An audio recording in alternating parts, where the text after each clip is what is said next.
नमस्कार दोस्तों, आपका स्वागत है हमारे यूट्यूब चैनल वेदों की दुनिया में।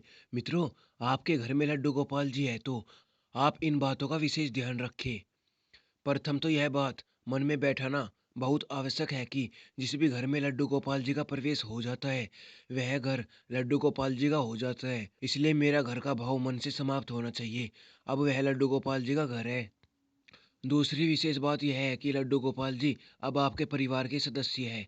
सत्य तो यह है कि अब आपका परिवार लड्डू गोपाल जी का परिवार है। अंत लड्डू गोपाल जी को परिवार के एक सम्मानित सदस्य का स्थान प्रदान किया जाए।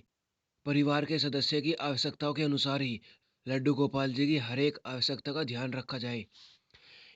एक विशेष बात यह है कि लड्डू गोपाल जी किसी विशेष तामझाम के नहीं, आपके प्रेम और आपके भाव के भूखे हैं। अंत उनको जितना प्रेम जितना भाव अर्पित किया जाता है, वह उतने आपके अपने होते जाती है। प्रतिदिन प्रांत लड्डू जी को स्नान अवश्य कराए, किंतु स्नान कराने के लिए इस बात का विशेष ध्यान रखें कि जिस प्रकार घर का कोई सदस्य सर्दी में गर्म पानी वह गर्मी में ठंडे पानी से स्नान करता है, उसी प्रकार से लड्डू गोपाल जी के स्नान के लिए मौसम के अनुसार पानी का चयन करें।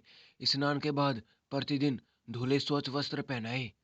जिस प्रकार आपको भूख लगती है, उसी प्रकार लड्डू गोपाल जी को भी भूख लगती है।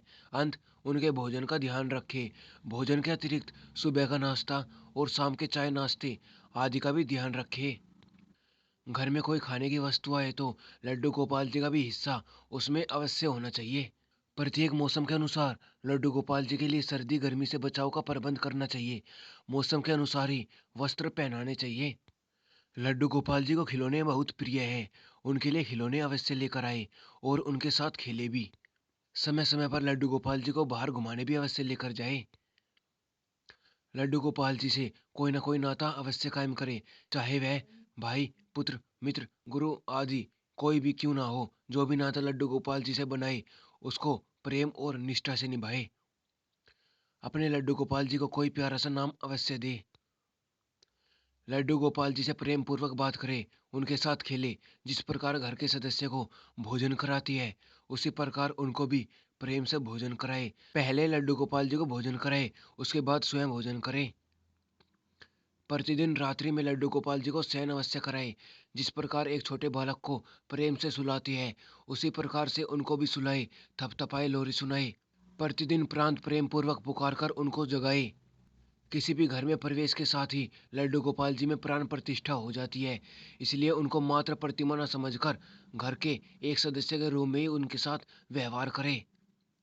यूं तो प्रत्येक जन्माष्टमी पर लड्डू गोपाल जी की पूजा धूमधाम से होती है, किंतु यदि आपको वह तिथि पता है जिस दिन लड्डू गोपाल जी ने घर में प्रवेश किया, तो उस तिथि को लड्डू गोपाल जी के जन्म दिवस के रूप में मानकर प्रतिवर्ष उस तिथि में उनका जन्म दिवस मानकर अवश्य मनाएं।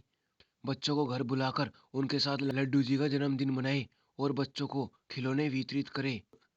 यूं तो और भी बहुत से कार्य हैं जो भक्त अपनी श्रद्धा के अनुसार करती है, किंतु यदि इन बातों पर ध्यान दिया जाए तो लड्डू गोपाल जी को सरलता से प्रसन्न किया जा सकता है। मित्रों, आज के इस एपिसोड में तो नहीं, मिलते हैं अगले और ताज़ा एपिसोड में।